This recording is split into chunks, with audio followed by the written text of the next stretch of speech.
Hello guys, कोमले ब्लॉगमध्ये तुमचं सगळ्यांचं स्वागत आहे. आली फ्रेश वगैरे झाली, झाडून वगैरे घेतलं आणि लागली होती खूप भूक. म्हटलं काहीतरी खायला बघावं. मग पपई दिसली. म्हटलं पहिले पपई खाऊन घेऊ, मग नंतर बाकीच्या कामांना सुरुवात करू. मग पपई घेतली, पपई कट करून खाऊन झाली. त्यानंतर म्हटलं आता स्वयंपाकाला सुरुवात करावी. तर काल मटकी भिजत घातलेली होती, तर तिला छान असे मोड आले होते. म्हटलं आज आता मटकीची रस्सा भाजी आणि बाजरीची भाकरी करावी. मग मटकी काढून घेतली. बघा तुम्हाला दाखवते किती छान मोड आलेत मटकीला घरच्या घरी. त्यानंतर शेंगदाणे होते काही भाजलेले.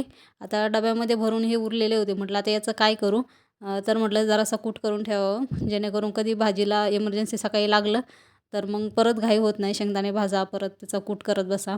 त्यामुळे बरणीमध्ये मस्त कूट भरून ठेवला. त्यानंतर मटकीची भाजी केली. तुम्ही बघू शकता कशी झाली ती. आणि त्यानंतर असं होतं आजचं जेवणाचं ताट. व्हिडिओ आवडल्यास चॅनलला सबस्क्राईब करायला विसरू नका.